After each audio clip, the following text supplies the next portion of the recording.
Carl's mom is the one that started that damn club, and all because she's a big, fat, stupid bitch. Don't say it, Cartman. Wait. Don't do it, Cartman. Wait. I'm warning you. Okay.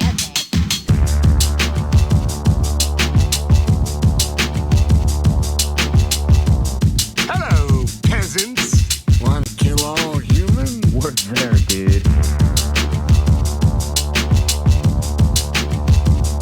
All right. We're going. What's up? Toonular. What the?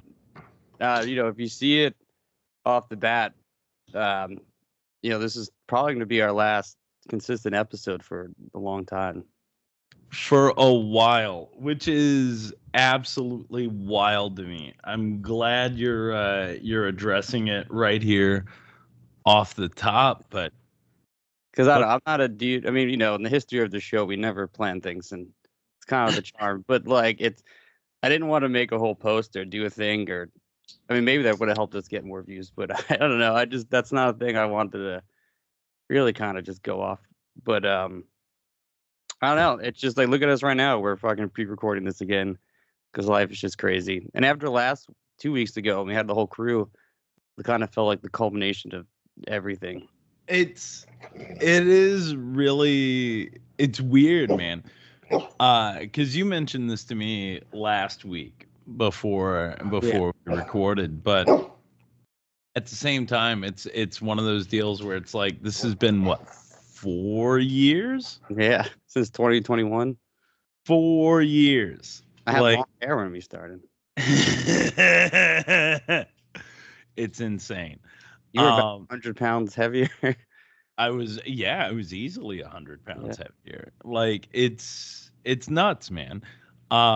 We've gone through like so many different slight iterations of this. You know what I mean? We've been ever so consistent. We've been around, available, whatever. We've had art done. We've gotten songs recorded. We've had big name, fancy pants guests. So on like a personal note, I just want to say, like, I will desperately miss this on a weekly basis. Yeah, I mean, I'm not doing it because I don't like it. That's just life. It's just kind of getting a lot in the way. And it's getting such a pain in the ass when we have to, like, if I go away, then I got to rely everything on you and then still edit, and then vice versa. Like, then I got to figure out a thing if you can't be here or something happens, whatever happens. Or, like yesterday, I was supposed to work till 6. It turned to 10. That's why we're pre-recording it now. And I'm just getting tired of doing that. Of having to shuffle to whatever. It's one of those things where you're not wrong, and I do think that there is a world wherein after a few weeks off, maybe a couple of few months, whatever, I do think there is a way to revamp and revive. Because in all honesty, again, I enjoy this. I was talking to Jen about it, and she was like, well, now you guys are just going to have to talk to each other on the phone. And I'm like, that makes no sense. And I hate talking on the phone. You know what I'm saying? Like, I go to like therapy and stuff. I talk about that. And my therapist is like, well, you do a podcast every week. I'm like, yeah, but it's different. It's like, like sitting here on Skype is way different than me talking to someone on the phone for some reason. Well, and it's weird because, like, also it's one of those things where it's this whole thing has been like this interesting, like, living document for us as well. I mean, and not to get like ridiculously sentimental, but I will. I mean, this is a spot where we've brought our friends into. We've had a ton of celebrations together. We've mourned. I mean, do you know what I mean? Like, it's literally, it's been a very. We had live performances. Yeah, we've mourned people. We've had live performances. Big Dan cooked a meatloaf.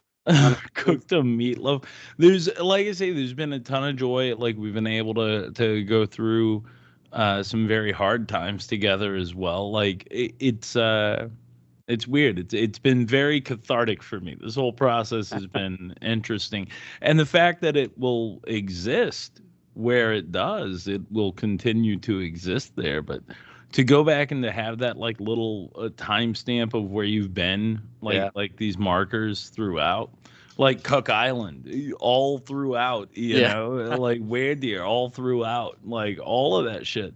When Meat is Murder got into Australia the first time, you know. True. I know. I forget that Cook Island wasn't even finished yet when we started this. Isn't that wild, dude? Absolutely fucking wild. So I don't know. It feels like the end of an era. It feels like a weird sort of closure, but I do think that between the two of us, we could figure out some type of format. I don't see it dying. And then, if you're interested in it, and I think we talked a little bit about it, or at least it was in my head. We've pimped it, promoted it, talked about it, fucking all of that shit for a while, but we do have banked like 8 or 9 Where Deer.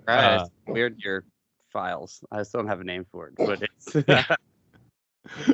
the real curse of the Where Deer. That's the most.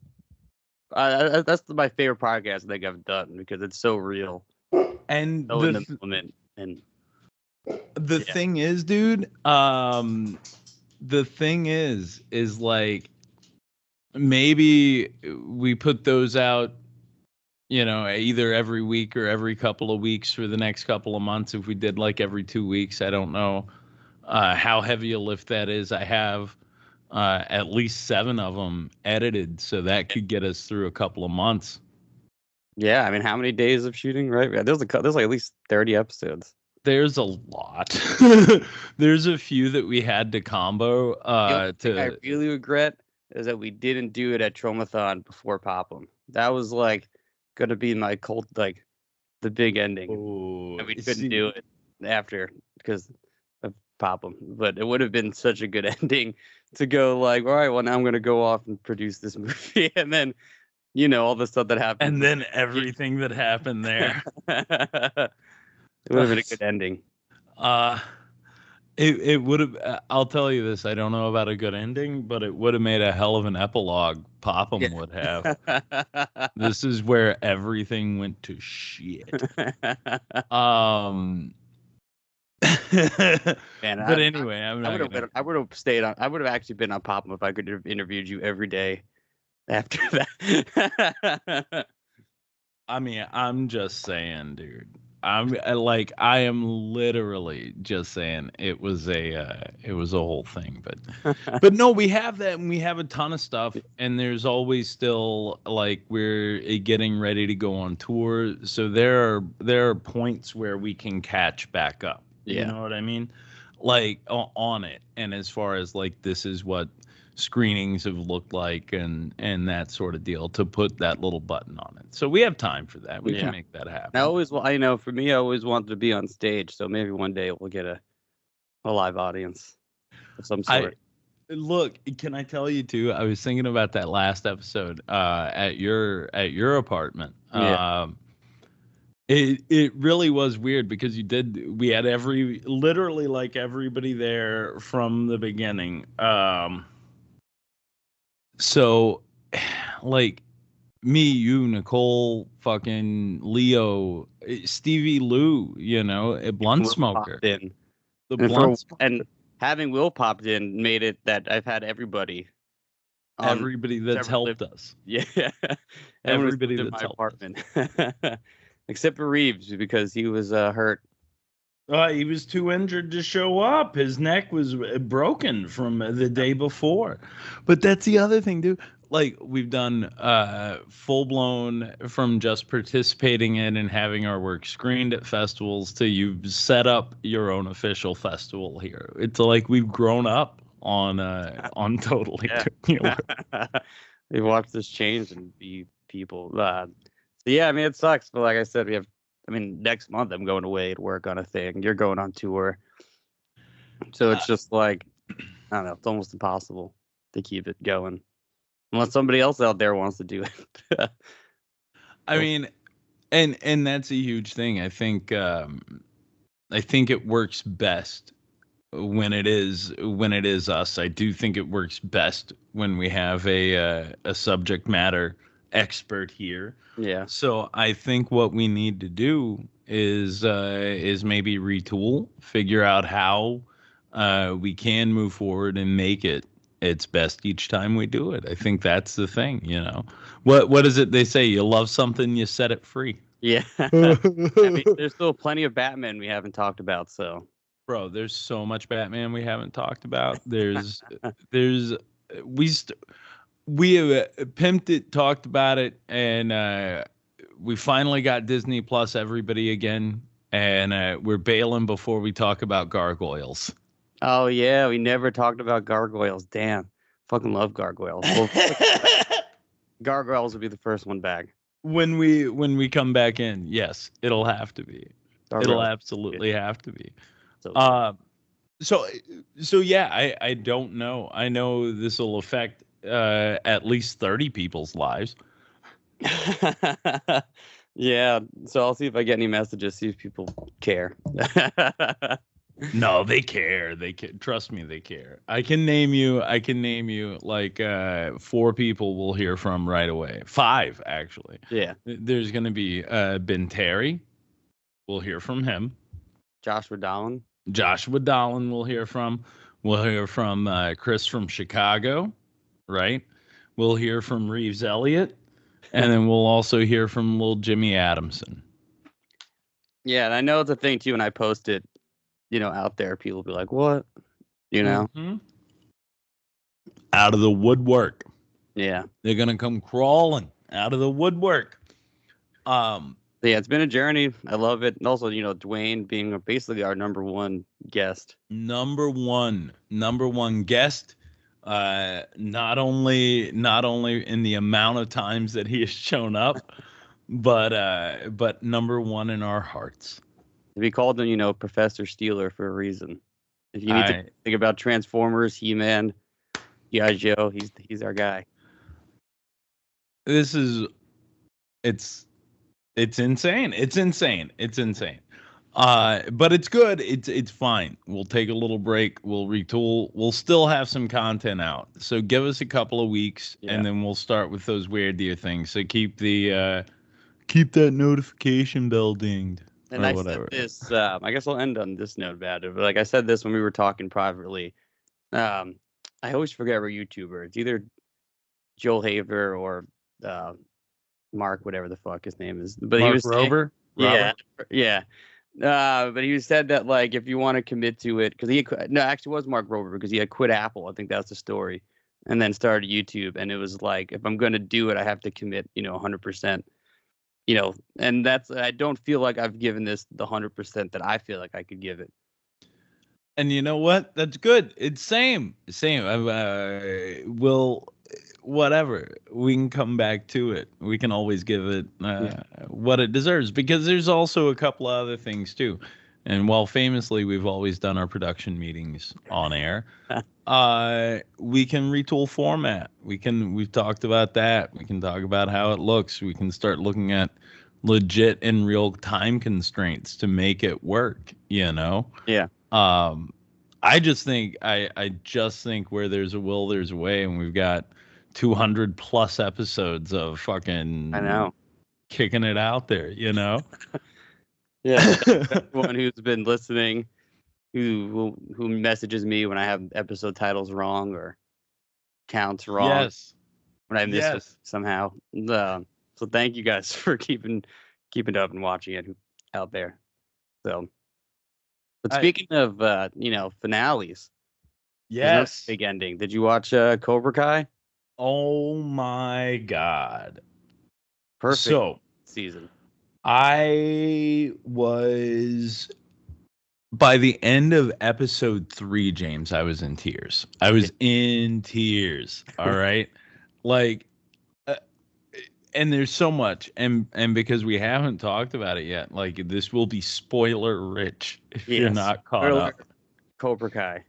Just these last fucking 5 episodes. Can I tell you how, like, I was so charged up when it was Daniel and Mr. Miyagi Aki, right? fighting literal skeletons from their closets. I know. And dressed with the skeletons from the first movie. Bro, that's what I'm talking about. It was wild to me, man. That This whole is such a thing. like interesting question too, because we talk about AI and like deep fakes and this kind of CG stuff.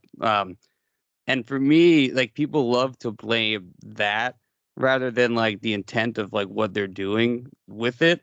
And I see a thing like this, and to me, it's always the bigger Cobra Kai, like even overall, where like I don't think Cobra Kai is like the greatest shot show ever. Right. Sometimes the dialogue it could be cheesy. It kind of looks like a soap opera a lot. And not even like this Miyagi stuff is like the greatest deepfake I've ever seen, but it's so powerful and so fucking awesome. It's So- like that's what matters. That's the intent behind it is so strong and meaningful to what Daniel has to go through. to where he is. Like, okay, so this is what I think, and where Cobra Kai has nailed it. Okay, yes, it's cheesy. Sometimes those lines are goofy as fuck, bro. Like legit goofy as fuck. Sometimes fake beards. I mean, come on now. Whatever. You're invested in those characters. You care about this story. It does not matter if the seams are showing.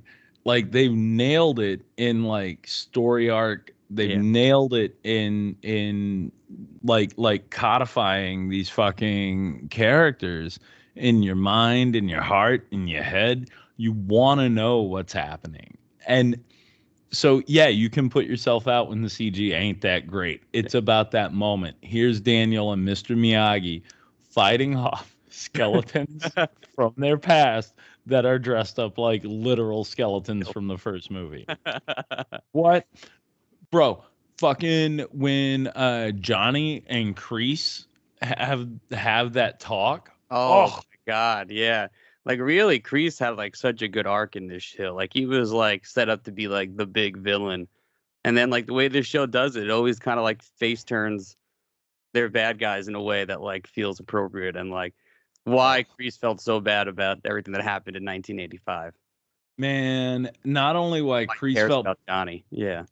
bro, him and Johnny's one thing, him and Tori is another thing. When she looks over and sees him there at that fight, you're like, what in the fuck, dude? Like it hit me so hard. And then the way he and Silver go out on that boat. What? That's so good. What? It's so insane. Like I mean, this show is crazy. I'd never expected to reach that kind of level of crazy. Like he's gonna toss the cigar to the yacht exploding. Boom. I was in heaven, dude. That to me is like top tier, bro. And like, top yeah, tier. bring this like why I love this show so much. At the end of the day, it always goes back to that fight in 1985, right? The All Valley tournament, always, and no matter what, it goes back to that somehow. And then you get to this like last fight, Robbie goes down, so they're like Miyagi-Do is out. Then Kreese is like, Tori, you're the last of the Cobra Kai. And then they like Johnny takes back Cobra Kai and they enter back into the fight as Cobra Kai, as like this new Cobra Kai where Danny LaRusso is wearing fucking Cobra Kai gi. Like they're all fucking Cobra Kai'd up in this like, new version. So first, when he comes out and that music is fucking playing, and you're like, what the shit? And it's what is it? It's Thunderstruck, right? AC/DC's Thunderstruck. Because Johnny's got to come out to some metal. Fucking, and there's Johnny and his whole deal, and it's just that last little bit before you see Daniel come on to help and everything else. It's how that episode ends with that. You're like, oh shit, because in the final episodes, you can't like I love it. I dig what they ultimately did with Miyagi-Do and Cobra Kai, but like there's no way that show ended or would end without the redemption of Cobra Kai. Cobra Kai, yeah. And without Cobra Kai fucking being there in it. And so you see him come out and you already know what's up. And when fucking Tori lays into that bitch in the next episode, and she's fucking welcome to the valley, bitch. Hey, what? So good. So good. And then we get the tie between Miguel and the other Iron Dragon dude. And bro, so how perfect is it too that the two fighting under Cobra Kai are the two that are really like the cornerstones of Cobra Kai. Miguel was the first one. Yeah, and you go back to that first season, Cobra Kai was always labeled as the bad people, but like when that beginning of the first season, Miguel is nobody, he's a loser who meets Johnny, who like Johnny trains him in Cobra Kai to make him the guy that he is now. He was wearing Pepto-Bismol for a hat, is what he said. Bro, like this show did so much. And it's like, now I just want to go back through and watch all the Karate Kid movies again, just to watch Cobra Kai again. I love all three of the Karate Kid movies. The fourth one, with Louis Sweat, whatever, but the first three are awesome. But even like the last episode, you get Johnny. It starts off, I guess, season 1 Johnny with his like weird fake beard at his mom's at his mom's grave with a 40. Yeah. But then he goes through his arc. He trains with Danny to the best around. That song playing. You're the best around. But then like they have that moment too where like Johnny's frustrated and then like Daniel's like, you can't just do like a fast kick, and Johnny was like, but you did that to me. He was like, yeah, but you ran into my foot. You ran into it. You can't just like charge this guy. This guy's not gonna charge you the way I am. Or the way you charged me, unless you can provoke him. And ultimately, that's what fucking happened. Like ultimately, Johnny provoked this guy into a shitty dumb attack and like waylaid him, man. But that's after old boy tried to get into his successfully. Oh, got his head too, right? He beat him up in the locker room. Heavy got into his head. My favorite was, okay, so real quick, 2 things. Number 1, Chosen, okay? Yeah. So, that inside the dojo, the little like post Cobra Kai wrap-up show on Netflix or whatever. Watch it. Have you ever heard Chosen's natural speaking voice? No. So he sounds a lot like this, and this is how he talks, and I'm just an average guy from California. Yeah, let me tell you guys, James, I thought he was full Japanese this whole time. Bro, I had my back turned, and I was like washing dishes, and I'd seen the 3 of them sitting there, and I was like, that doesn't sound like fucking Ralph Macchio or fucking Johnny Lawrence. I look over, and there's Chosen going, yeah, it was the greatest. I was blown the fuck away, bro. Blown the fuck away. I do love the scene where they try to set Chosen up on a double date with what's her face from Showgirls and Saved by the Bell. What's her Elizabeth Berkley. Yeah. Yes. I haven't seen her in a while. I was like, holy shit, dude. I don't even know. It's again. We're in a series of endings and new beginnings ourselves here. So to see this, it was like it was crazy. I don't know. It's arguably the best wrap up ever. Yeah, because Johnny wins. So he finally gets that win that goes all the way back to 1985, where now his life feels complete finally. All the way back. 40 fucking years, bro. 40 years ago. And it's crazy to think that Danny and Johnny are in their 60s. They're probably the same age as Kreese was, maybe even older than Kreese was when they made Karate Kid. Have to be. Yeah. Have to be. Because if you think about it, even if they're 20 when that's getting done, and now it's they're 59, 60. Yeah, literally. They have to be older because if they weren't, Kreese would have been 100. Yeah. Kreese would have been 90. I guarantee you Kreese was probably 30. And maybe those guys are late 50s. They may have been teenagers, like 18, 17, 18. I know that Daniel LaRusso is actually older than Johnny. I believe it. I believe it. Do not doubt. But it and then him catching the fly while they're at the lunch, and then Johnny comes in and just smash No Mercy. Like it's even Daniel gets a little like, redemption for Miyagi too when he learns about the necklace. The necklace and why he went to jail and all of this other stuff. I don't know, man. They brought everything together in such a wonderful little way. Like such a wonderful little way. And it still got dark and crazy. I mean, even when I forget the Asian lady's name, when she kills her, like her granddad? Yeah. Isn't that her granddad? Yeah. I think so, and it's the fingers in the thing and you pull the rib cage or whatever and they bleed out their mouth. Yeah. I don't know how all that shit's connected, but karate masters do, and it's fucking crazy. like I mean, this honestly should be the last episode we do for a while is just about Cobra Kai. We ditch the world's. I don't know if it's sad or not, but it's like, and I don't know a good segue for it, but it's also very fitting. We're gonna talk about Watership Down. Yeah, it's okay, and not to completely side rail, but weirdly that cartoon, that movie fits into this nugget of fucking Cobra Kai and totally Toonular in a very interesting way. Yeah. But yeah, what's a good segue for a movie with arguably the worst title ever that doesn't seem to have any bearing on what you're about to watch? Apparently the hill is called Watership. It's like Watership Hill or something like that. That's what I read online. That's like the name of the hill. You have to go reading shit online to make it make sense. It's terrible. I guess you could. I guess it's in the book. I guess. oh, my bad.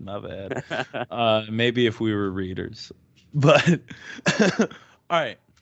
So we're talking. It's 1978, right? 78, I think. Or Russo fought Johnny Lawrence.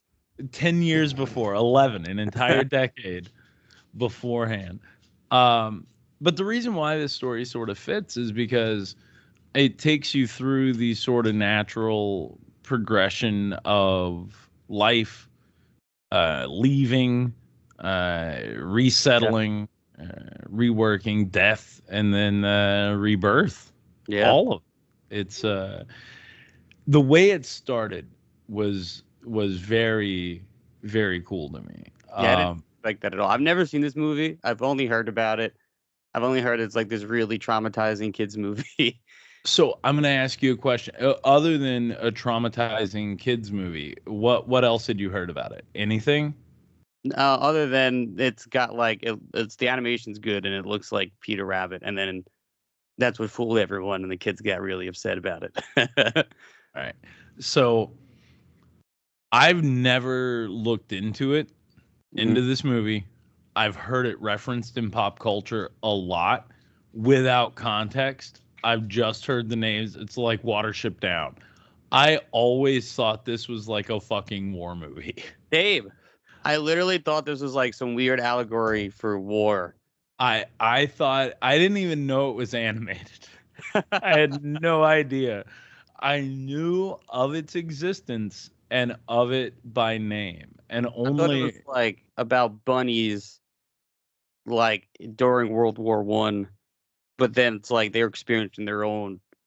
They kind of like how bunny war is about like war.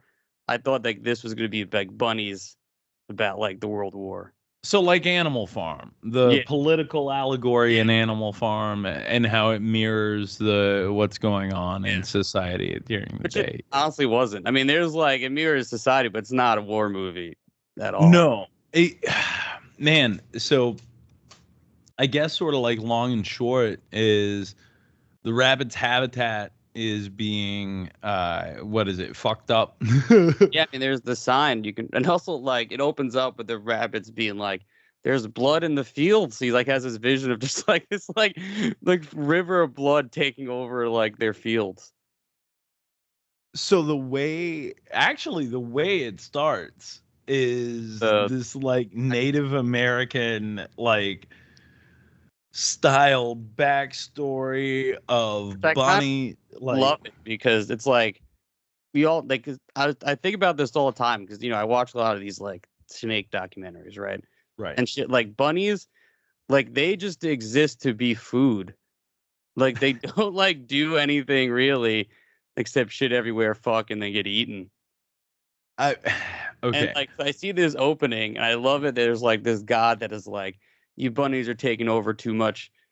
You guys have to calm down. He's like, nah, we're not gonna stop fucking. And then like fine, then turns all the animals that they were friends with against them. That is like carnivores now. And then they have to take out the bunny, all the bunnies. And then the god grants them fast feet so they can run. The god makes them still a prince amongst animals, but they have to burrow to hide. They will be very fertile. And he's like, all your descendants everywhere, this is gonna be this way, you fleet-footed prince or whatever. Like, head in the ground. He's like, I got a present to give you. And he's like, yeah, but you can only give it to my butt. So there's some other fun butt play later on in the movie too.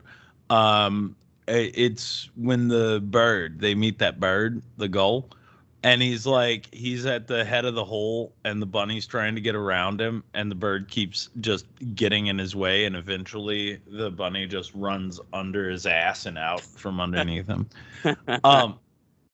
But whatever. So long and short, that intro sets up who rabbits are and why rabbits run. You know what I mean? Run, rabbit, run.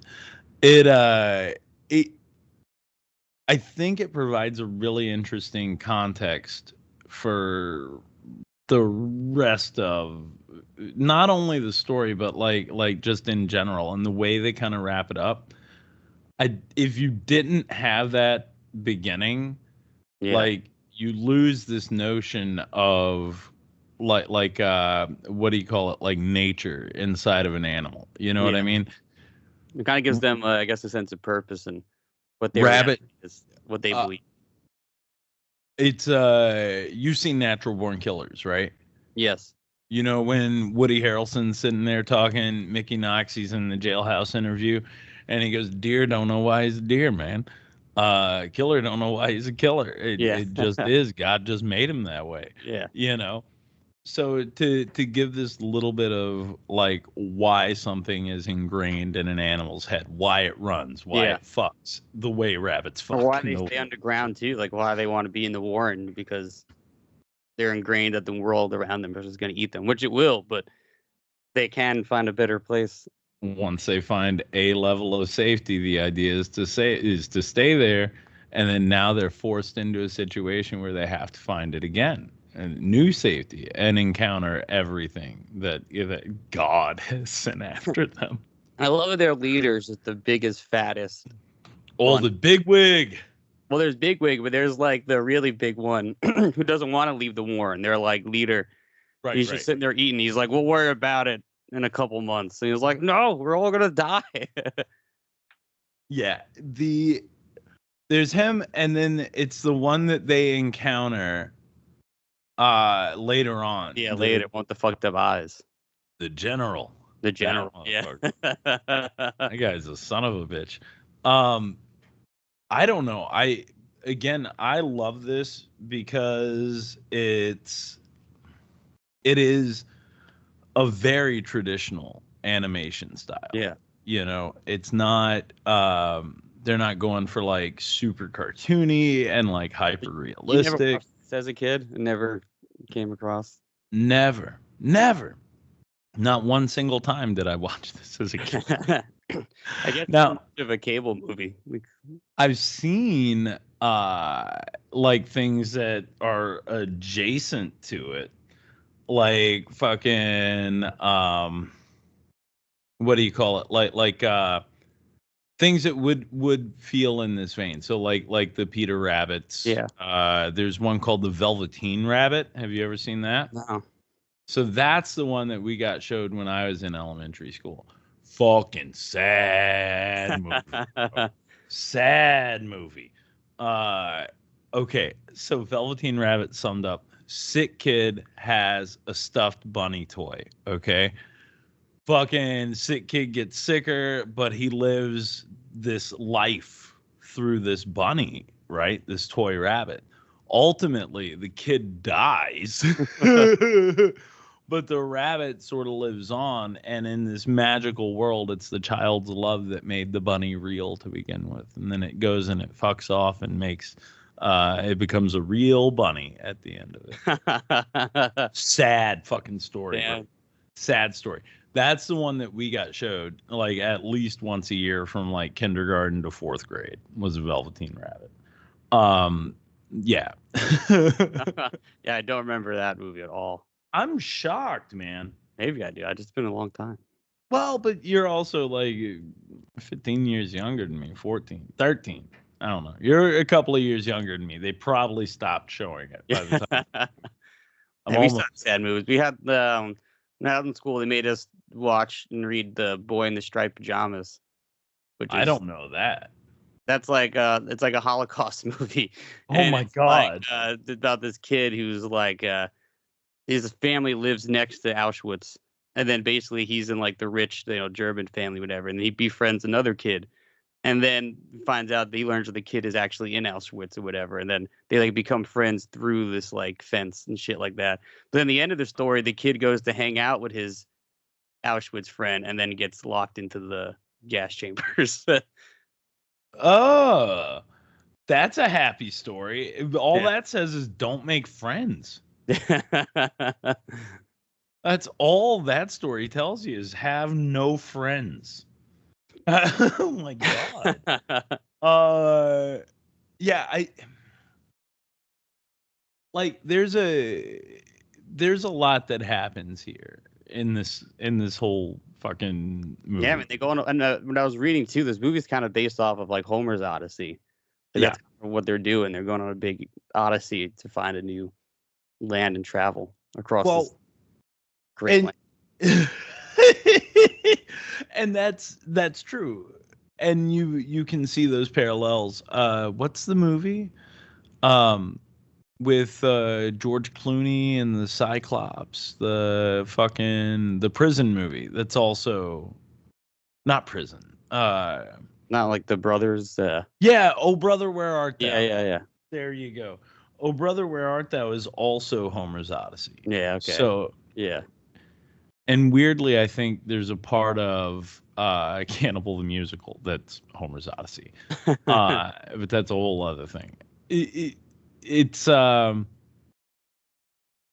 really great template for things like the hero's journey. A good writing style is Homer's Odyssey because of everything they encounter, from like the sirens along the way to the Cyclops to all of this stuff. And it's like anytime you put these things in your path, once you are changed, once you have found the item you're looking for. So isn't it like they still end up changed after finding the place that they're looking for? They have to go back. Oh yeah, certain things. I love that part because they get their nice hill. They go through it. And also, so we watched this movie 2 nights ago. No, we may have had a few libations at a Myrtle pub, and I don't really to watch it. So I was waiting for him to get off work. So we watched this at like 9:00, 9:30. When the first half drunk 9:30, a bunch of grown men crying in your fucking apartment. But there's the scene when they were first like running away, and I have the one bunny, Violet. I guess it's like the one female bunny they got, and they're running through, and a hawk comes down and grabs the bunny, and the dude just goes, "Violet's gone." Dude, we laughed so hard, like just fucking busted out. Could you imagine being a child though and seeing that and being like, "What the fuck?" To me, the funniest thing was the bird. Again, the bird when he's telling them how ill prepared they are for their adventure, and he's like, "You got no mates, no Yeah. mates. You don't even have any mates, no mates." Well, that's the And thing, right? They get their fucking perfect spot to live in. They're all taking their naps, and then they're like, "Wait, we have no one to fuck." we have no one to fuck, James. This is perfect life, but what are we gonna do? No one to fuck here. I mean, listen. Let's go steal the other female bunnies locked away at the farm across the river. Let's free those bitches. Yeah. Chicks dig it when you get them out of jail, bro. I know. It's And their then they favorite. like break in, and then Bigwig's like, "Hey, you ladies want to come explore with us?" And we're like, "Oh, but how do we get out of here?" And he's like, "Don't worry, I got you." I got you now. Let me take you to my fuck field. Yeah. And may I interest you in a fucking it's like what? You think it's called a thumping? A thumping. Yeah, there you go. A thumping. Oh, perfect. All right, and on that note, ladies and gentlemen, that was totally Toonular. Good hard thumping. No, dude.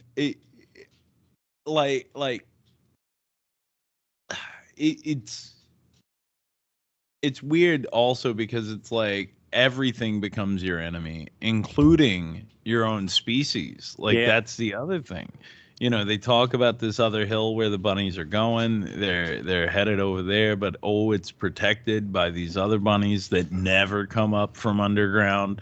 And if they see you coming, their intricate tunnels will pop up and fucking bust you right away. And then you got to go talk to the general, and he's apt to kill you, and then you get cannibalized. And it's Yeah, and they're fucked like, up. the one bunny was like, "Yeah, I escaped," and then they scratched the shit out of me and ripped open my ear. Mm-hmm. Like it's heavy, dude. It's heavy. Like I said, the life of a wild bunny is hard. You know, they're cute, adorable creatures, like I said, that exist to just get eaten and just have to just survive. I mean, growing up in Long Island, we had bunnies, you know, that would just roam around, and my dogs would fucking murder bunnies constantly. So, when I was a kid, I had a German Shepherd. His name was Hank. He was a very good dog. He lived outside, and we had to keep him, you know, kind of in like a little spot. And he had his fucking dog house and everything. So one day he's laying out there, and I see him, and he's like right at the edge of where he could get to. Okay, so he's sitting there, and notice in front of him a little rabbit just eating some shit. And I'm watching my dog. I'm watching this rabbit. Rabbit hops a little closer, gets some fresher, greener grass.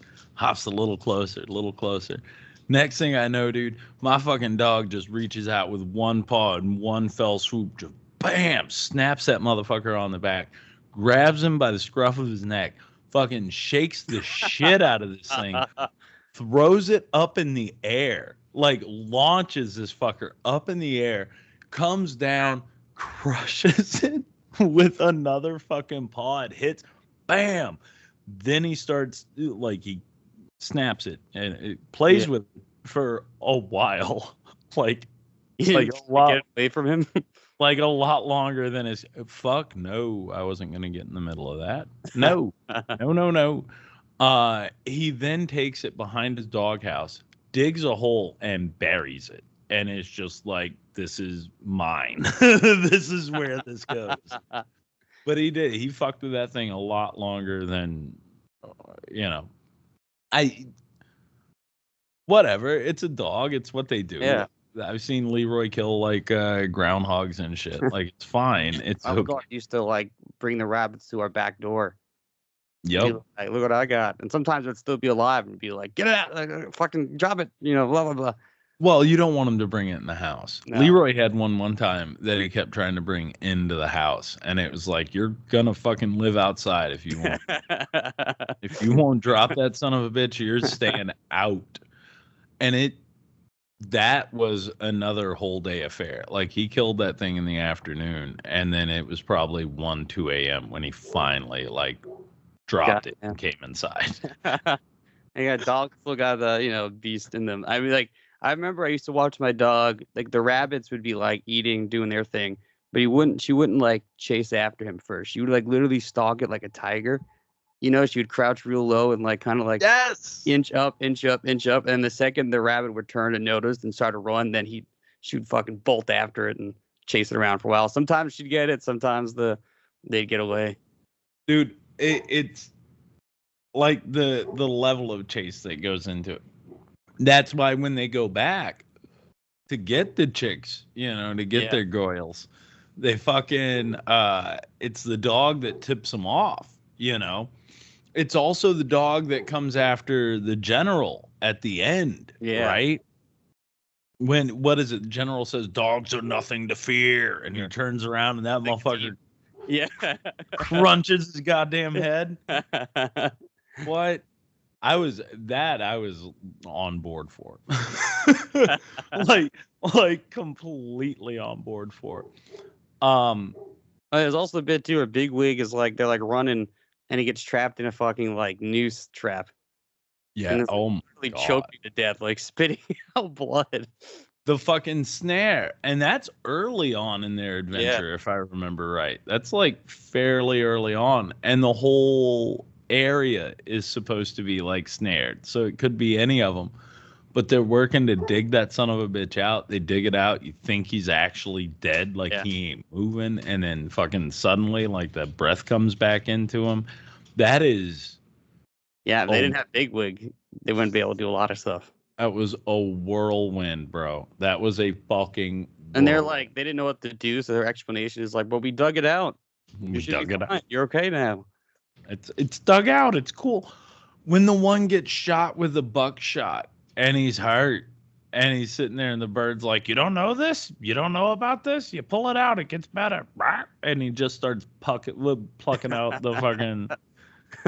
What the hell? Like, the learning curve for these poor bunnies is, like, drastic. It's like they know nothing. Now they have to know everything. It's fucking just sharp as fuck. I like the story. There's another point where, and I can't remember. I think it's on the return. It's when they have to go back, but he's got to navigate quickly through the woods, and it's like he's finding that path, and you see like the spirit guide bunny sort of going first, and he's like filling in the spots behind it, as it goes, and again that just sort of leads to. I think it's a good visual representation of instinct. That's what I've been looking for. There you go. It's a good artistic visual representation of how instinct leads us. How animals can get around without having GPS or maps or anything like that. And to not even think about it, right? Yeah. You know what I mean? They're guided by ancestor. It's a knowledge bred into them. And I thought that was really well done. I also I was stoned, and I loved all the color shift and everything with the rabbit as everything's getting, purpley. Like when they're in their like little rabbit hole, a way for them to show depth within the rabbit hole, they like painted the deeper holes like a different color. Like there's some light down there. Yes. Pockets. So that's the other thing. And all of this it's all by hand. It's not computer. It's all just fucking. And that's the thing too. Like with the animation, particularly, the bunnies move like bunnies. They're nothing. Like I was talking this about Connor, where it's like I feel like I wouldn't like this movie as much as if I was a kid, because for at least me growing up watching stuff like Disney, where they made the animals more human-like, even though they would still be very animals. This is like they are bunnies first. Then they have like the way they move and talk, like all their like they just, even when they sleep, It's like they must have had bunnies as reference and like filmed some bunnies doing shit to like get that. Yeah, right? they of course they did. Like these are rabbit people. Like that's on the application. You have to be like a rabbit person to fucking work on this thing. Like the wide shots, you see them like running and they're not just like running, they're literally hopping like fucking bunnies. The way bunnies move. Yeah, the way bunnies move. It's a well-studied thing. Even when the gull, arguably my favorite character. Arguably my Big favorite stupid goal. So when he's bouncing around, squawking about the mates, I believe, the way like the wings are moving, the way his head is moving, it's like they found a pissed off gull and just studied it for hours, because that is even as goofy and cartoonish as it is, he's not like taking his wing and pointing a feather at him. Yeah. You know how you see that in cartoons? They point the feather wing. Disney would do, you know? Yeah. They watch like The Lion King or whatever. Right. It's that what's that parrot's name?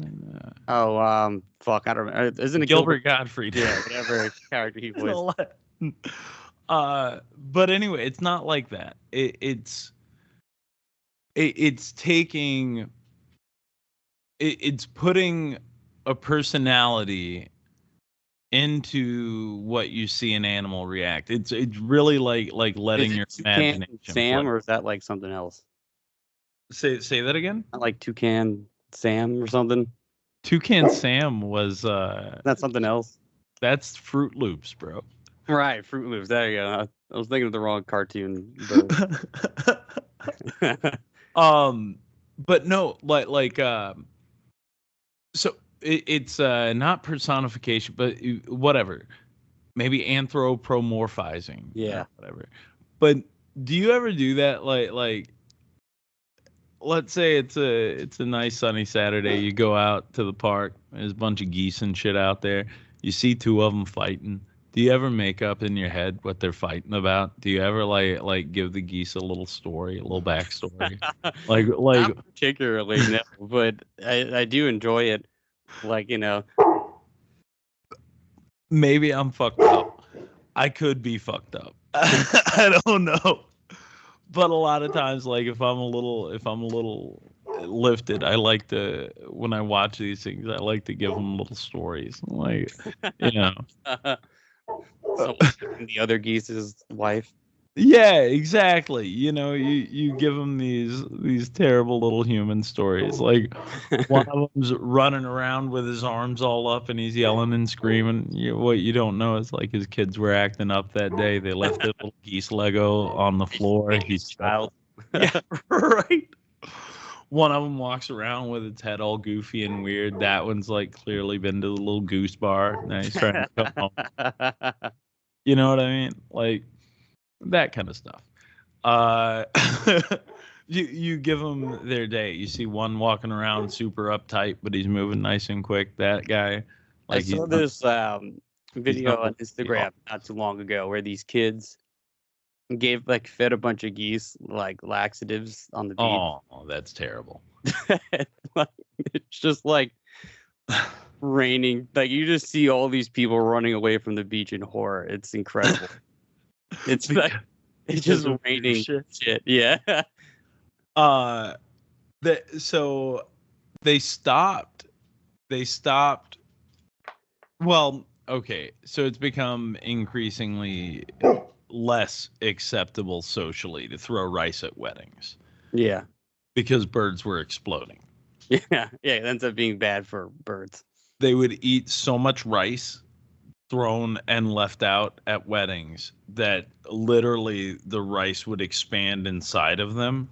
And as it expanded and like sort of cooked inside of them, it would burst them open. It's a terrible way for a bird to die.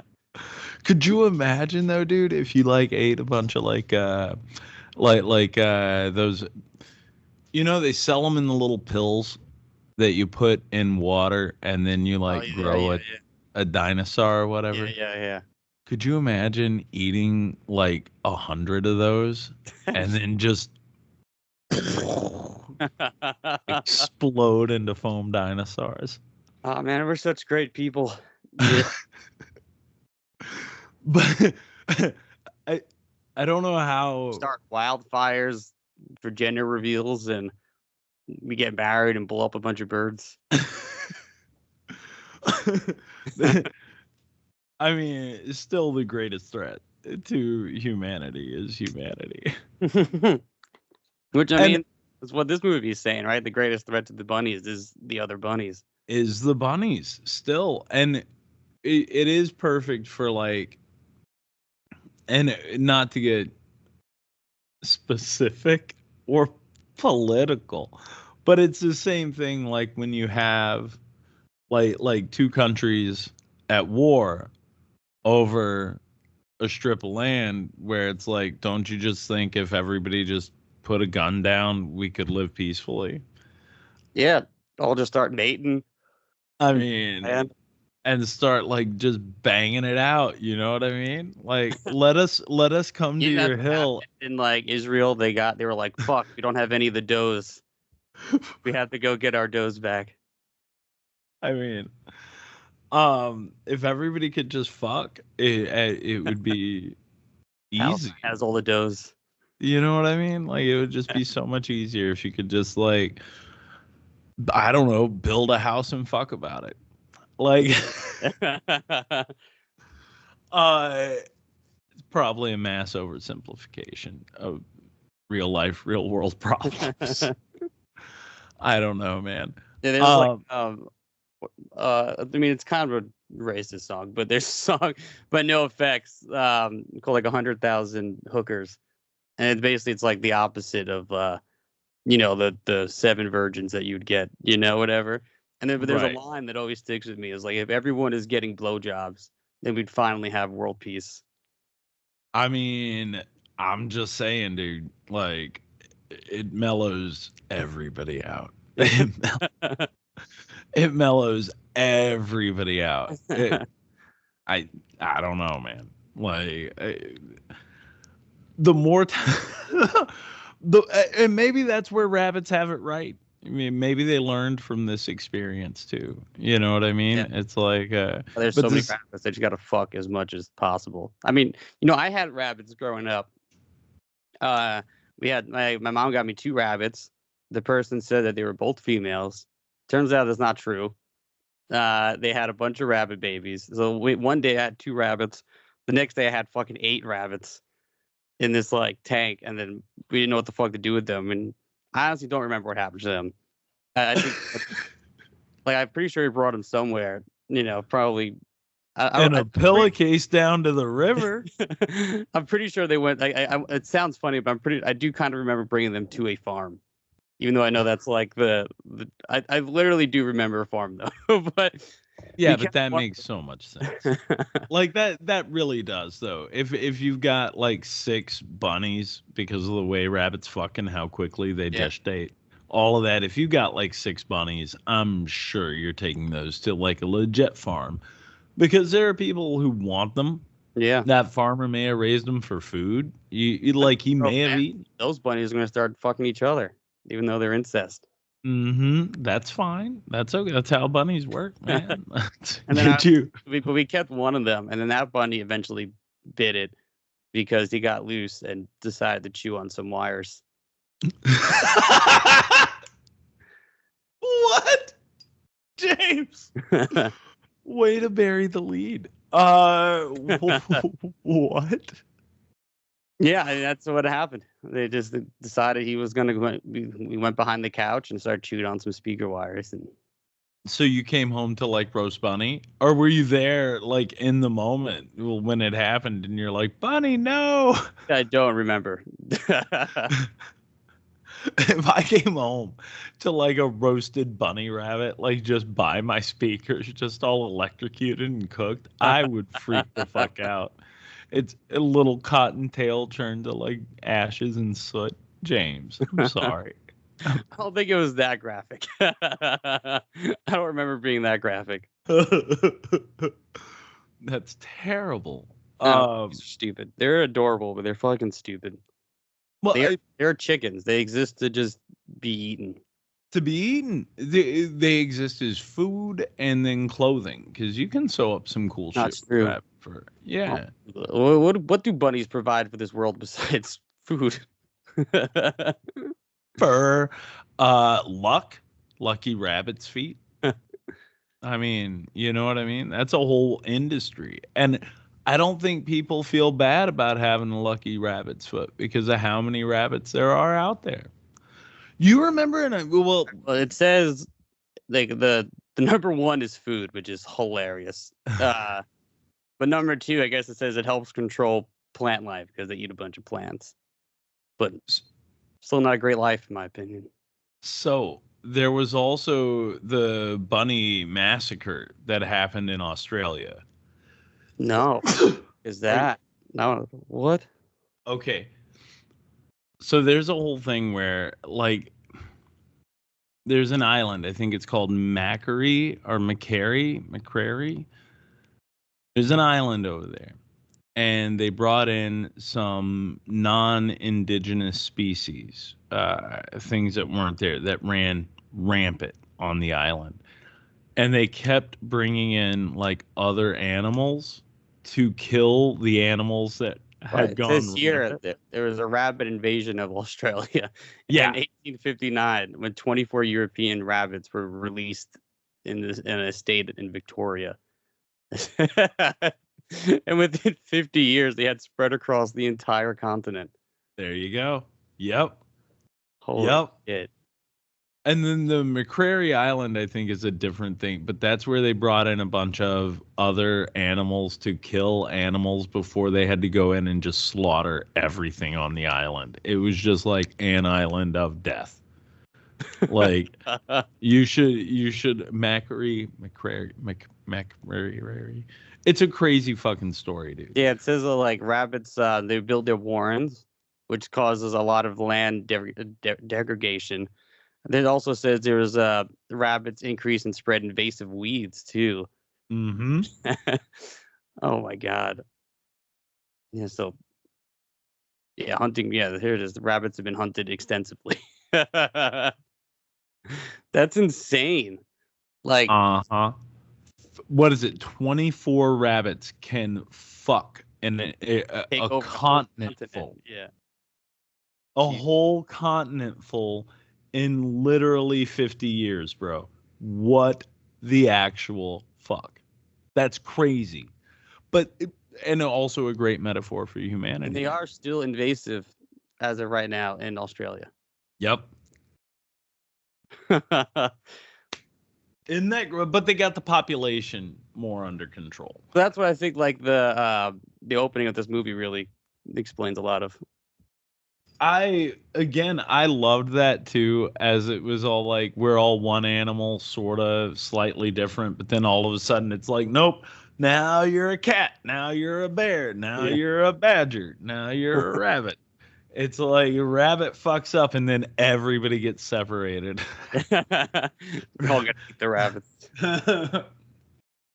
I do love the video, the clip, because they're all like, it's like a bunch of like little rabbits, and then like, because the animation's like, you know, a little rudimentary, and it's just like the bird comes in and then turns like 4 of the rabbits red, and then there's like, you know, the bear comes in, another 4 rabbits turn red, a cat comes in, the rest of them turn red. Dude, like, yeah, that's like heavy.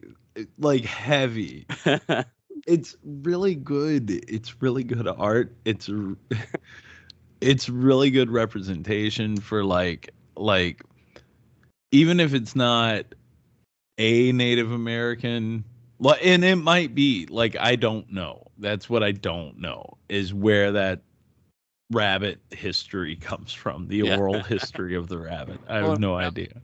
Reading about the book or whatever, the author, and there are a lot of like allegories that people talk about with this movie, but apparently a lot of that backstory was really just shit that he made up for his daughter.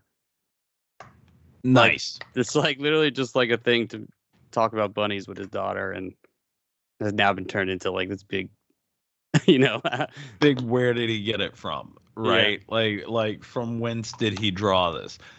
That's even better. Even better. And the fact that they were able to take that and stylize it, maybe it's appropriation, maybe it's borrowing, but like to give it that sort of native flair. Yeah, because I here think Wikipedia talks about religious symbolism, and the author just says it's nothing like that at all. So I simply wrote down a story I told my little girls. I love that. That's adorable. But I think it's really, really good because like in that intro, at least just does he mean just the intro or does he mean the story overall? See, nothing like that. He said the rabbits in Watership Down or did not worship. Yeah, I guess it's just the intro. Okay. I don't know how to say the whole El Iraza. Yeah. Whatever. They didn't worship them. They just knew them. That is your history. That's what's bred into you. Okay, cool. Great. And that feels more like a Native American styled sort of belief, right? Like, I mean, yes, they believe and worship things, but at the same time, there's also this ancestral knowledge that's sort of handed down, passed around. It's whatever. I think they did it really, really well. And I love the fact that that is the style that they played in for that, because I feel it's very fitting, even if it is fictitious. And I think that's even better. It makes it feel like a fairy tale. Right? Right. And whatever, appropriate background for that fairy tale, appropriate. Yeah. It like not necessarily like a cave drawing, but they feel like ancient the way that like the art is. Yes. Compared to when we see the modern bunny. So then it's like, oh, they're really, this feels like it's been a long centuries of time has passed. Since the dawn of time. Yeah. Literally like since the dawn of time. And again, we mentioned it before, but to see that shadow bunny, to see the ancestor like leading them through some of those trickier paths or whatever, with them literally like falling in step by step, sort of beat for beat, where it's shown them the path, I think is a very touching, very interesting thing too. You know, that ground's been tread before, you know, and will continue to be so. And then I think that's where it leaves us too, right? Like, anyway, whatever. Well, I'm waiting that you're getting somewhere. Oh, well, I didn't know if we wanted to really get into the end of the thing yet. Well, yeah. I guess we should talk about, you know, what exactly this thing is trying to say too. I mean, right? It's a lot about like, I mean, it's a lot speaking about us as people migrating and moving, and it's like the idea of independence or staying in a bubble, right? I mean, that's what I took from it. It's like you follow this one leader and stay in this thing because, right now it feels safe. Or do we try to leave our safe space, our bubble, for something that could be even better, but it's dangerous to get there? So, and that's the thing. It's dangerous to get there. It's dangerous to secure it. There's stuff everywhere. The unexpected, you know, the stuff you can't plan for. And I think you can take that as either like a literal sense of like, you know, immigrants who are like moving out of a war-ridden country and stuff like that, or even like in a metaphorical sense too of like, I look at, you know, people I know in Long Island who are just like, no, I'm going to stay in this place and do this thing every day. And then for me to be like, no, I want to fucking be broke in the city because I feel like I'm doing, you know, like I know people in Long Island who are definitely make more money than I do, who are like living the nice, cushy life, but that's what it is, right? I mean, it's cushy. You're just doing your thing every day. And now you got kids and that's it. Your life's over. But me, I get to hang out here on a podcast with you and, you know, go do whatever. Well, but here's even the bigger thing, right? It's like you do that because you think it's a sense of safety. Until like these rabbits, you're thrust into a situation where they outsource your job. Yeah. You're getting canned and there's nothing you did, anything like that. The same thing happened to me, right? I got outsourced. My job was going away. They told me I could apply for another job there. And I'm like, I've been doing this for like at that point in time, I'd been leading those groups for like 2.5 years, been there for 11 years. And I'm like, you can tell me I can apply for another gig. At this point, you should Fuck roll you. me into another spot, Yeah. if you want to keep me. And they're like, well, everybody has to go through the application process. I'm like, whatever, fine. I will take my severance package. So I went to my new Warren. You know what I'm saying? Yeah. Like I looked at that and I was like, I could apply and I probably would have gotten a gig and I probably would have made a shitload more money. But at the same time, it didn't feel worth it to me anymore. And things would be completely different right now. Bro, things would be vastly You have different. never gone to Steeler Fest. I never would have gone to Steeler Fest.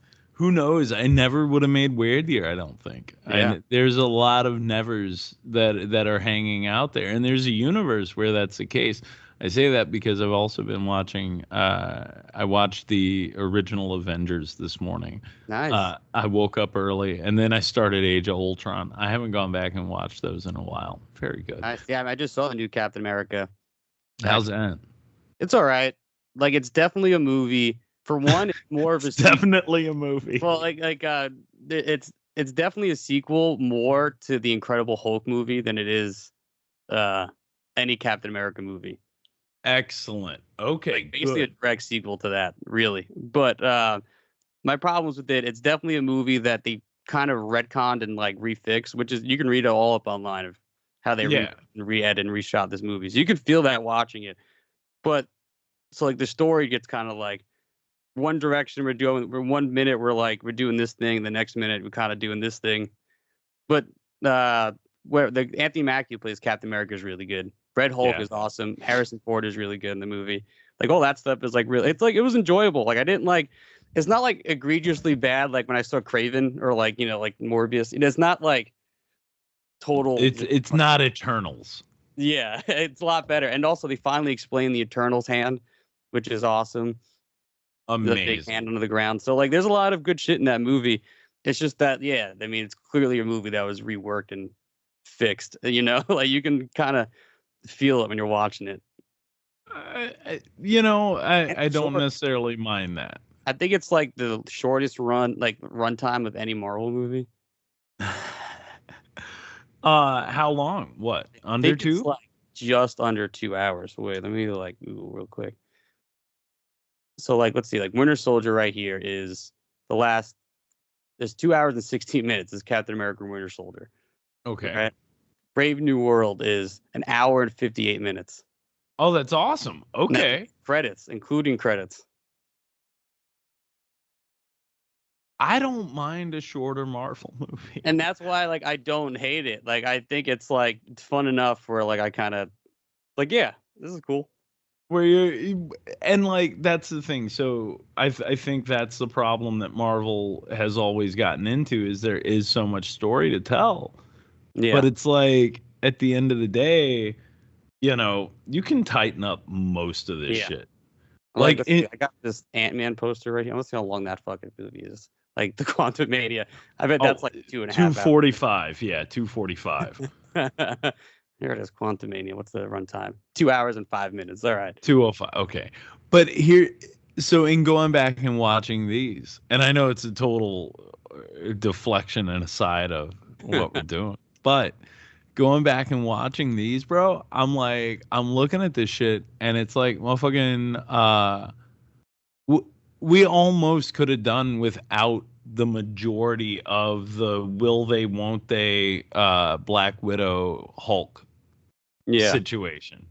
That turned into nothing overall. Yeah. And you don't need it. You really just don't need it. I think they just did it because they don't have Betty Ross for whatever reason at the time.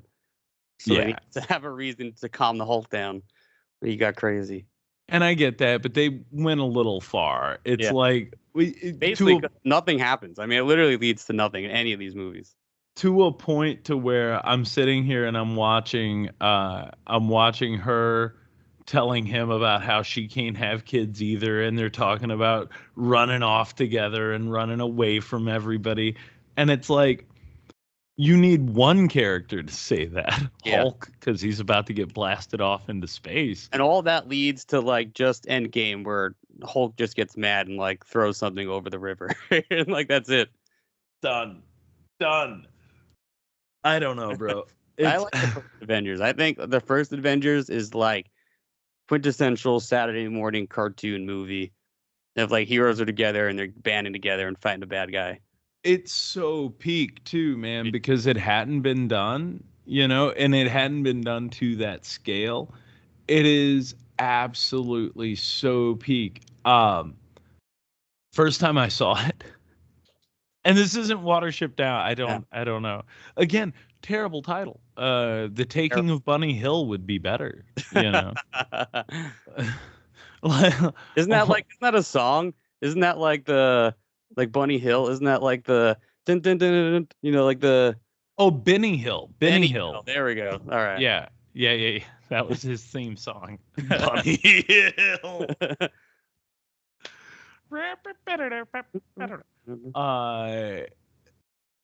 Whatever. Anyway, in the first Avengers, it is one of those deals where it's like, to sit back and look at how it all sort of came together. Yeah. For that is wild. And then now you look at where Marvel's gone in the last like 13 years, and it's like, I can't even. It's hard to fathom. Like, I was in the mailroom at Nike when Iron Man was coming out. Yeah, I mean, I remember the first Iron Man coming out. Iron Man came out the same year as The Dark Knight. That's fucked up. Yeah. It's fucked up. But we took all of our trash haulers to go see the Avengers when it came out. So me and Marco, we got the whole team together. Everybody wanted to go see it. We all got to work like, I think it was like 3 hours earlier than shift. And we met up at work, piled into a van, and then fucking drove over to go and see the Avengers before we clocked it. Man, because the same thing with me and my friends in Long Island. There was a comic book shop we used to hang out in. They were offering, like, I forget the exact thing. I think if you like signed up for whatever at their comic book shop, they were giving out free tickets. Like, they were basically going as like a comic book like caravan to go see like the Avengers. That's the shit I missed, even the other Avengers movies. That's why I'm glad that Captain America's doing well, because that means, because the movie also is setting up some Avengers stuff. They're like, oh, we're kind of building new Avengers, and they're kind of that way. And then they played the Fantastic Four trailer also, which looks so good. That's what I'm like really excited for, is the new Fantastic Four the most. I am too, and if they fuck it up. Like, the trailer, especially because you saw IMAX Captain America, so they played the trailer in IMAX to Fantastic Four. So sick! It is like so amazing. I'm looking forward to it. I really am. And like, it's one of those deals where it's like, I don't know. We've seen Reed Richards in Marvel, or a version of Reed Richards. I just want to know. I just want to know how they're going to do it. The last one, I went back. I go through and I watch terrible movies, or movies that I hated at the time. I go back and I rewatch those more than I watch like new shit. Like, it's ridiculous. No. I saw like the 2015 Fan Force Tech at least twice because I was bored. And it sucks. But that's the thing. It's like, it's got these moments that could be pretty cool, and then it just seems to like shit the bed, because I don't think it's that bad overall. Like 2015, what are you talking about? Yeah, I don't know. Maybe I'm wrong. I'm probably wrong. I'd rather watch the early 2000s one over the 2015 one.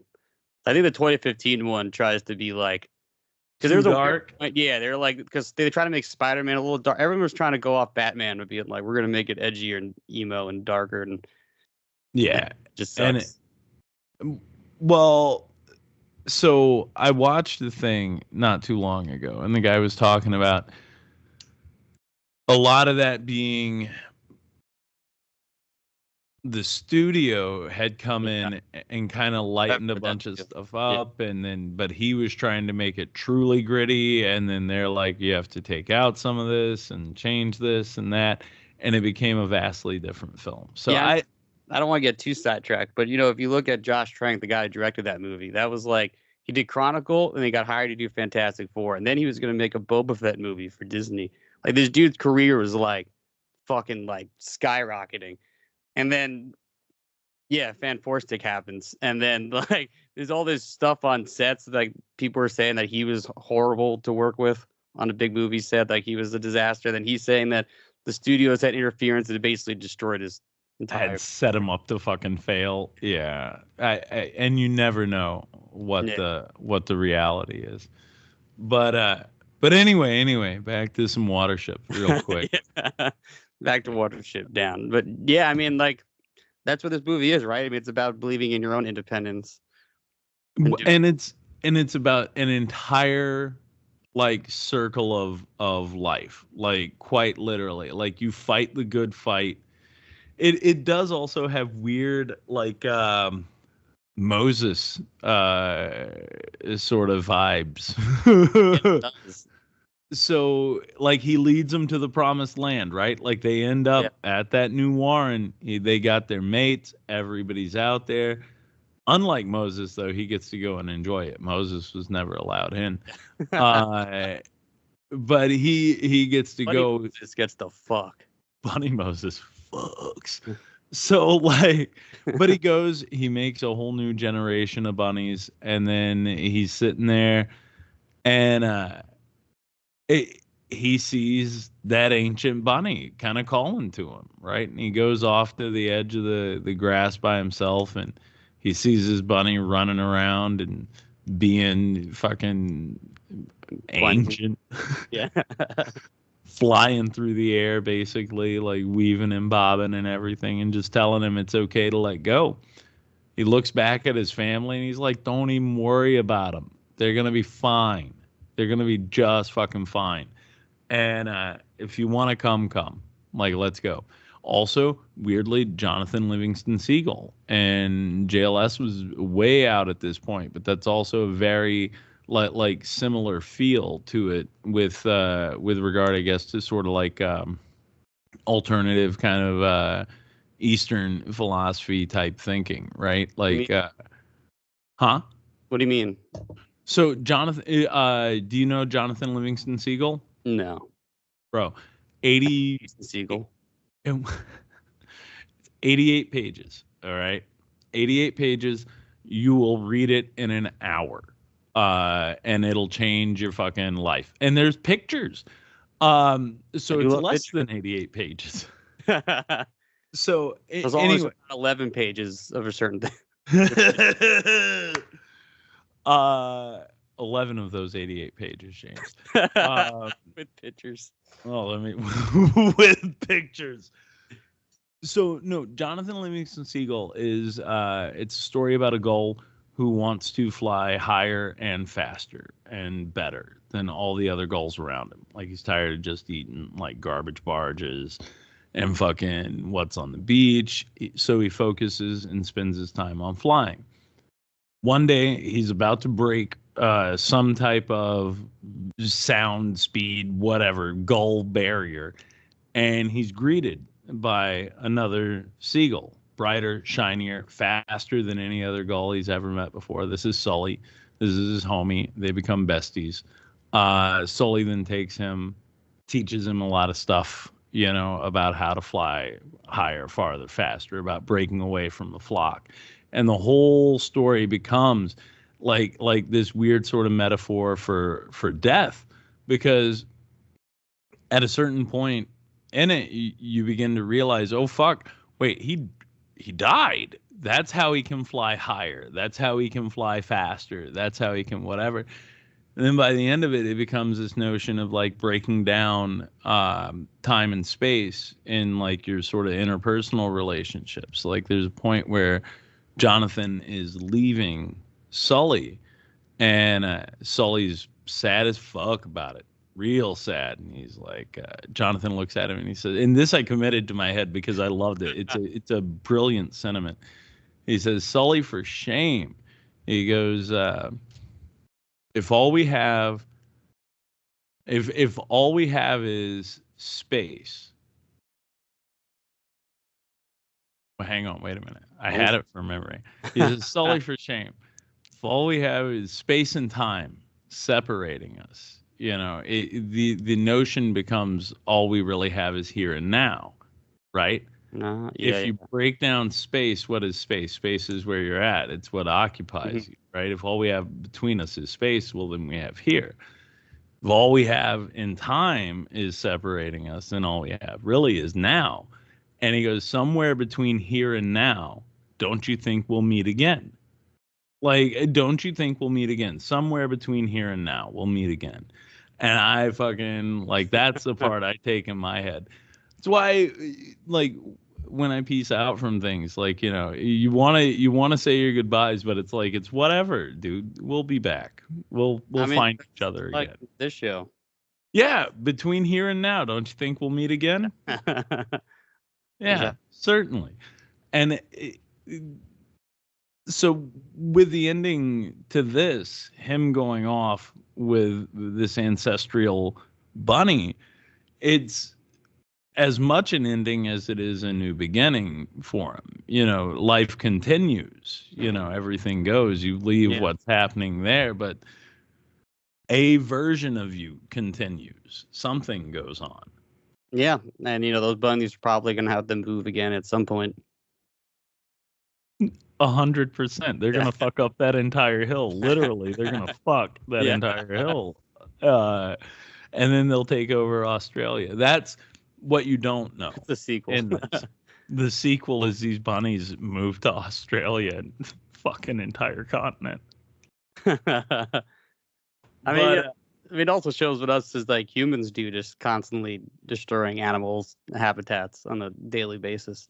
Destroying animals' habitats, not just destroying their habitats, but at the same time destroying ours, our own. Yeah. As we move into other areas across borders. The sign, I can't pull it up now, but like the beginning of the movie, the sign that was there, we're saying they're building some like, I don't want to say it's a condo, but they were like, it's like some, I forget how they phrased it, but it was some sort of like industrial, like living complex they were building there. Yeah. This huge farmland where the bunnies are going to be.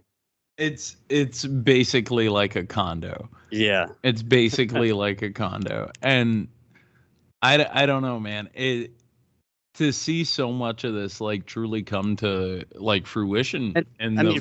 For you to like be in a place like Tennessee, because for me, like condos are just being built on top of other buildings that existed, but like I can see that like where you guys have actual farms and big lands when they're building these huge like condominiums there over all this land. So they've built out a couple of subdivisions in Westmoreland, and you would think that the fucking world was on fire, bro. Like, I'm not even playing. You would think the world was on fire. And I think it's a good thing for the town. The town does need to grow. But they're talking, I moved out here because I didn't want no neighbors and burr and all of this shit. And I get that too. But at the end of the day, man, like, if there's not some life pumped into that town is fucking dead. So I don't know. And there ain't no ancestors coming back for it either. Like, that's the thing. But yeah, no, I loved this. I thought this was a wonderful watch. Not depressing. Yeah, I thought it'd be a lot more depressing. Even though it was like fucked up, it wasn't as depressing as I thought it would be.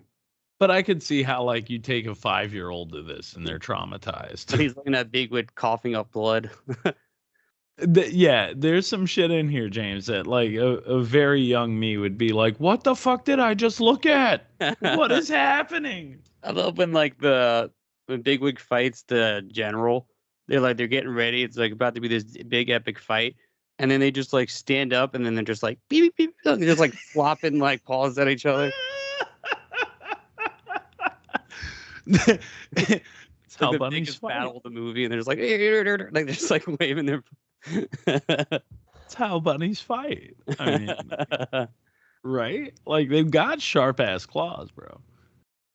Yeah, watch them just claw the shit out of like other bunnies. It was like, God damn, dude, that's you guys are supposed to be together. You would think, right? You would think, and then it all becomes about territory. It all comes about, yeah. Like there's like the bit where like when Bigwig goes to the general's crew, and there's the one guy who tried to escape. He's like, yeah, my ear's gone because because the general wanted to make like a point, and I have to like be the first one out every morning, beating all these other bunnies. Like that's heavy, dude. Yeah.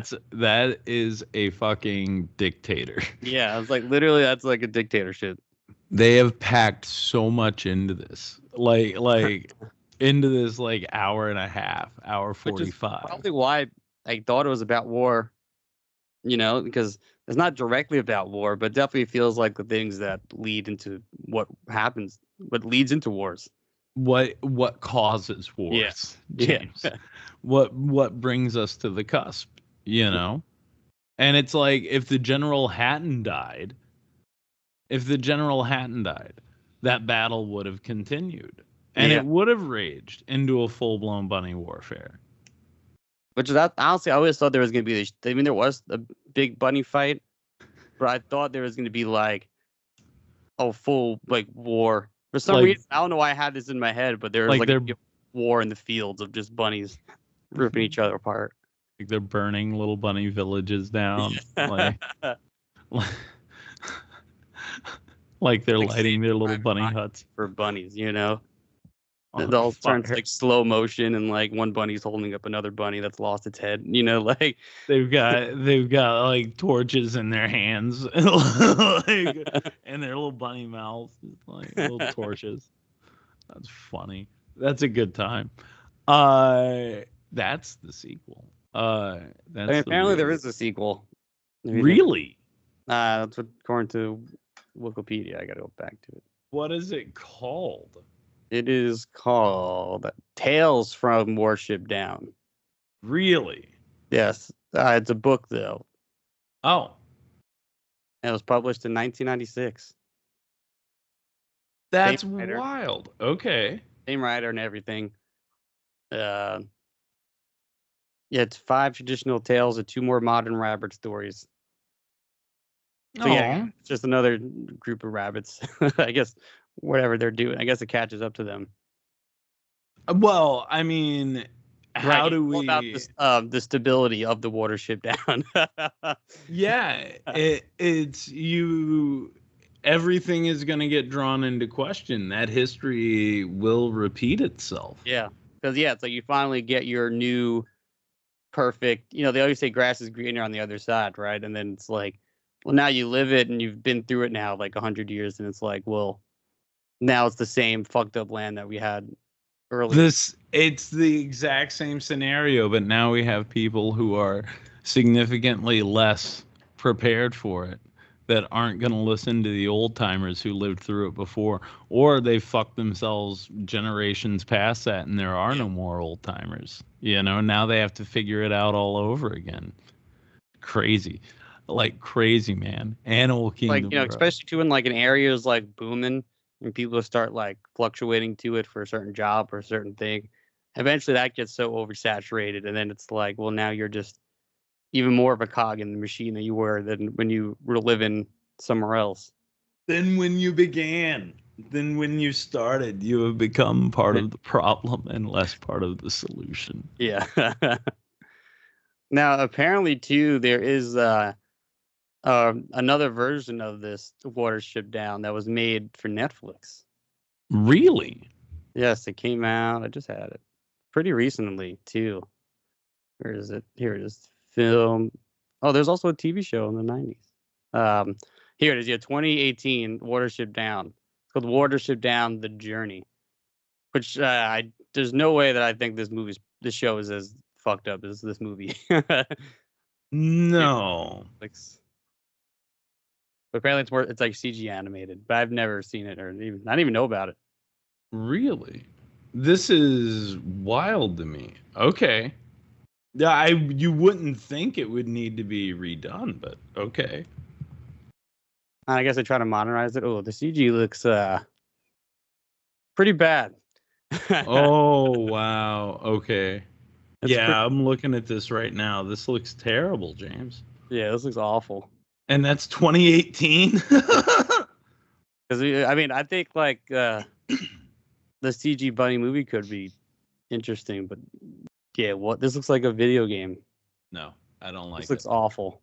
Not there for it. That Sorry. big wig looks so weird.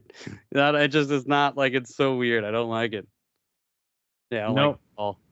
It is not for me. But I guess it looks like James McAvoy is in it though. Oh, okay.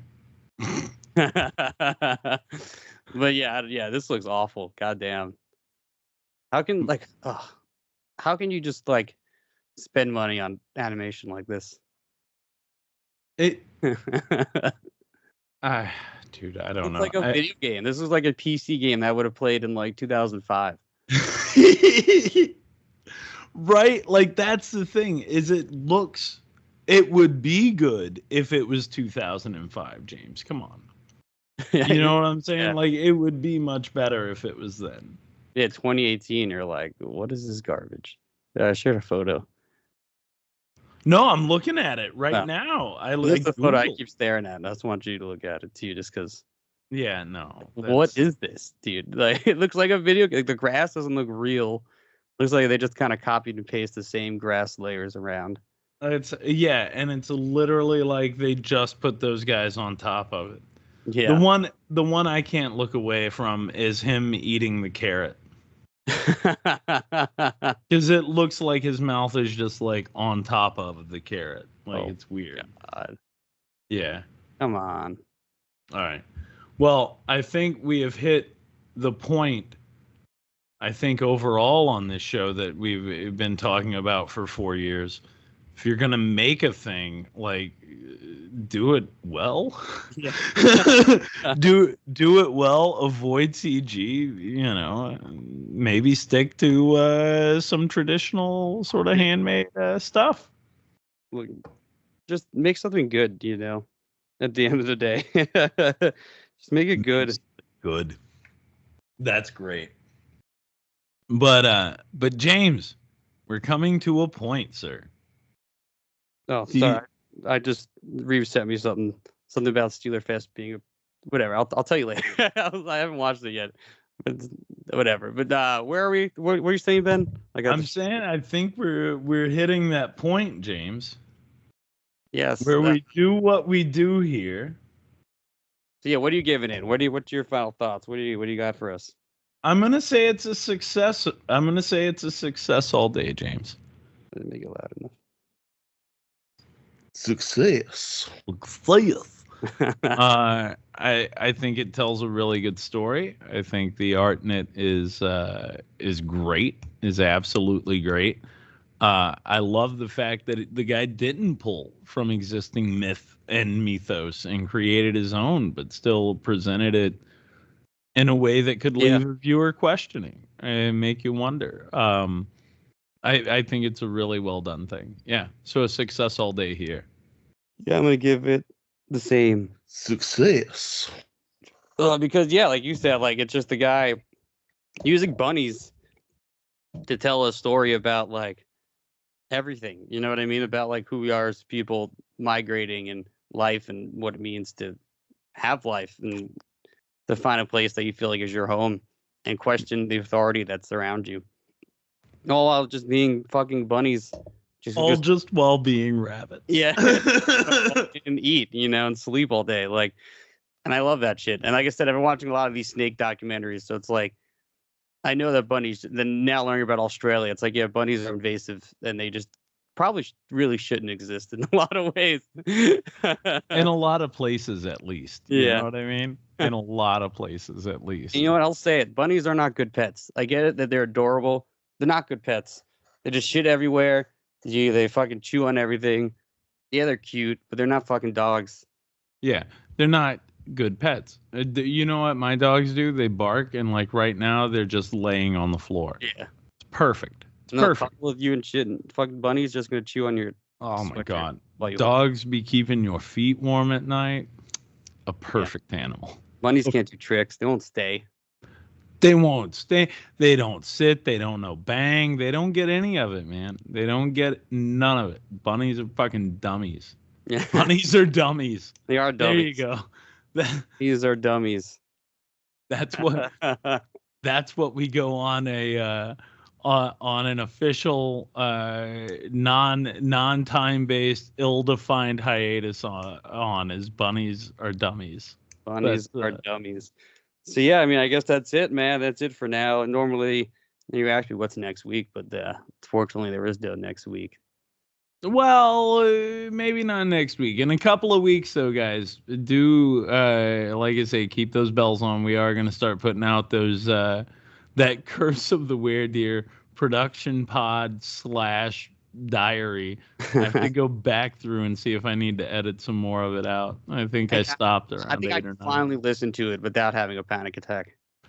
It was tough, but you know what? Yeah, we're far enough away. We're actually getting screened. We're up for an award this weekend. So by the time Days of the Dead, Saturday night in Atlanta, the night that this airs, we're in Atlanta screening. We're up for the best kill.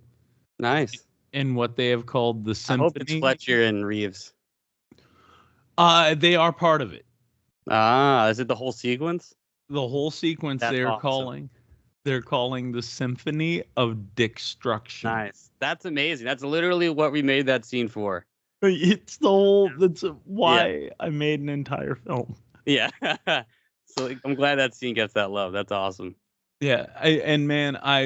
Listen, if we walk away with that, I'm gonna be fucking stoked, bro. I'm going to be stoked. If not, it's even nice to be mentioned. But I promise you, no one else is ripping off 6 dicks in one sequence. No.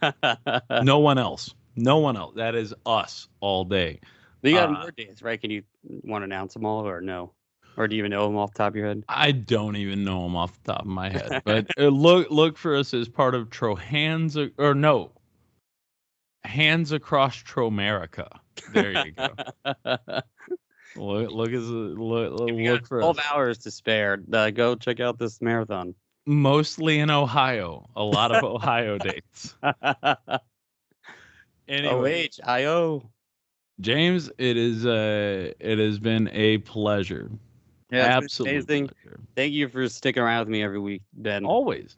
And whenever this pops back up in whatever way it does, I will say this. I know this is not the last thing that you and I are going to record together. No. I will say that 110%. But we'll figure it out. We'll be back, and yeah.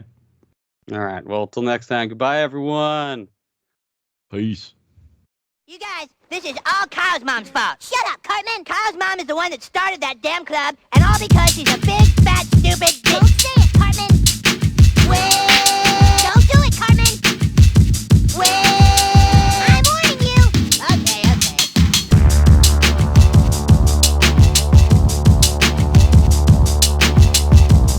Hello, peasants.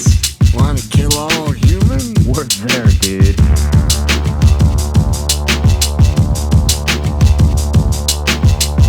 We'd like some money. Yeah, money. Money is cool. Aren't you ashamed?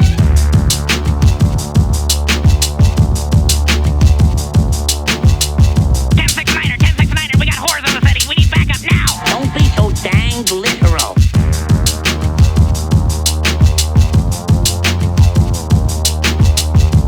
Well, you've got one heck of a nerve. Oh my God! The government is here. Run!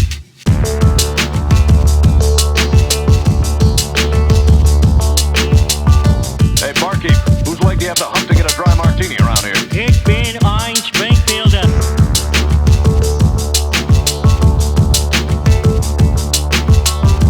Shut the hell up. I've got the strangest feeling someone's gonna kick his ass.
leg do you have to hump to get a dry martini around here? Ich bin ein Springfielder.